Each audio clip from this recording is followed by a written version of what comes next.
강서중학교의 성도 여러분, 주 안에서 강건하시기를 기도합니다. 오늘도 저녁 기도회를 통해 주시는 은혜로 위로를 얻는 복된 밤 되기를 기도합니다. 예수를 따르니라 5번째 시간, 5가지 따름의 마지막 시간으로 예수님을 따르기 위한 생활 방식에 대해 말씀을 나눌 때 따름의 은혜를 경험하는 시간 되기를 소망합니다. 예수님께서 중풍병자를 고치신 후에 목적을 가지고 가버나움으로 가셔서 한 사람을 만나셨습니다. 그 사람은 레위라는 사람으로 세리 중 세관의 관리를 맡은 자였습니다. 예수님이 그를 자세히 주목하여 보시고 그에게 나를 따르라고 말씀하십니다. 그리고 그가 주님의 명령에 즉각 순종하였습니다. 주님의 부름에 그 마음이 얼마나 뜨거워졌는지 그 기쁨을 이길 수 없어서 큰 자치를 베풉니다. 자기의 받은 영광에 대한 축하 의식을 행하였습니다. 이렇게 복음의 놀라운 은혜의 잔치가 베풀어지는 이때에 은혜를 은혜로 받지 못하고 엉뚱한 데 관심 가지는 자들이 있었습니다. 예수님을 주님으로 만나는 현장에서 예수님을 원수로 맞이하는 자들이었습니다. 그들이 이렇게 말합니다. 바리새인과 그들의 서기관들이 그 제자들을 비방하여 이르되 너희가 어찌하여 세리와 죄인과 함께 먹고 마시느냐. 유대인들은 죄인과 사귀거나 접촉하면 죄가 감염된다고 생각했습니다. 그래서 오늘 제자들을 이와 같이 정죄하는 것입니다. 물론 죄인들과 가까이 하면 죄인의 영향을 받을 가능성이 많습니다. 마치 병자를 자주 만나면 병에 감염될 가능성이 높은 것과 비슷합니다. 그러나 의사의 경우는 다릅니다. 환자는 의사를 만나야 치료를 받을 수 있습니다. 즉, 예수님께서 죄인을 만나시는 것은 예수님의 사명이었고 의무였습니다. 예수님은 자신이 오신 목적을 분명히 하셨습니다. 건강한 자에게는 의사가 필요 없다고 말씀하십니다. 그런데 죄가 있는 자가 자신의 죄를 알지 못한 채 의인이라 여기고 있습니다. 환자가 자신의 병이 있는지 알지 못하면 의사를 볼 필요 없다고 여기든 말입니다. 예수님 앞에 모두가 똑같은 죄인일 뿐입니다. 그들이 같은 말씀을 듣게 되었던 것입니다. 그런데 세리에게는 주님을 만난 것이 축제였는데, 그러나 나머지 어떤 이들에게는 자신 안의 죄성으로 자신의 추악한 모습을 보지 못하고 회개치 않고 그들이 그렇게 기다리던 메시아를 오히려 욕하고 멀리하고 죽였습니다. 우리의 의가 드러나지 않기를 바랍니다. 우리의 의가 하나님을 보는데 방해가 되지 않기를 바랍니다.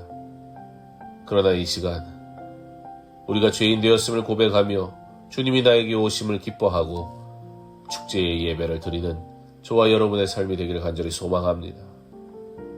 예수께서 그들에게 이르시되 혼인 집 손님들이 신랑과 함께 있을 때 너희 그 손님으로 금식하게 할 수 있느냐. 예수님을 만난 세리가 그러했습니다. 그에게는 슬픔의 순간일 수 없었습니다.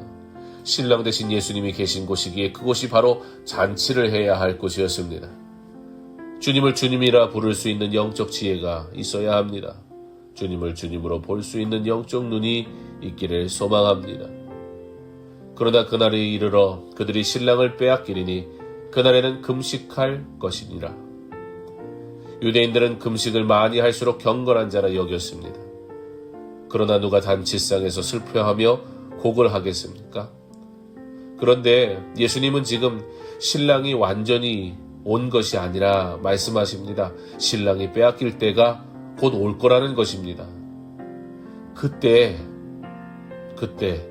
슬퍼해야 되는 겁니다. 그리고 주님 말씀하신 대로 슬퍼해야 할 때가 왔고 주님은 십자가에 달려 돌아가심으로 온전한 구원을 이루셨습니다.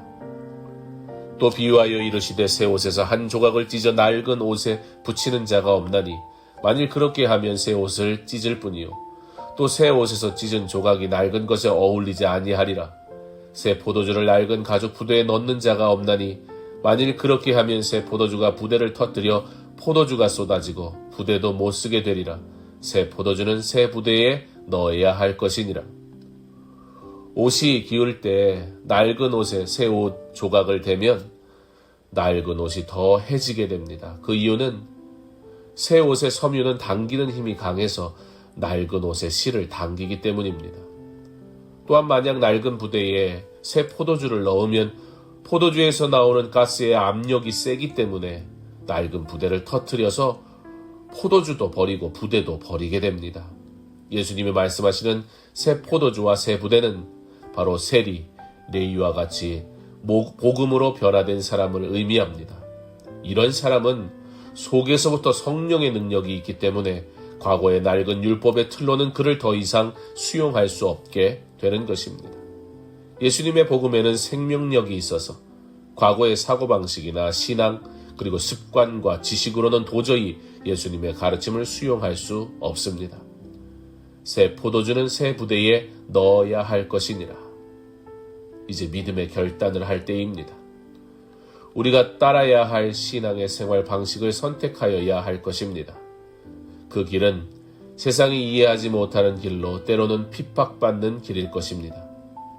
그러나 베드로와 함께 하셔서 믿음의 순종을 가능케 하신 예수님, 나병 환자와 함께 하셔서 그에게 온전한 주님으로 믿음의 외침을 외치게 하셨던 예수님, 중풍병자의 작은 믿음을 보시고 주님의 능력으로 그의 믿음이 능력 있는 믿음이 되게 하셨던 믿음의 능력을 갖게 하신 예수님, 세리, 레위에게 찾아가셔서 보시고 부르시고 그의 인생에 잔치를 허락하셔서 믿음의 성도가 되게 하신 예수님, 그 예수님께서 우리에게 믿음의 결단을 통해 주의 길을 온전히 걷게 하실 줄 믿습니다.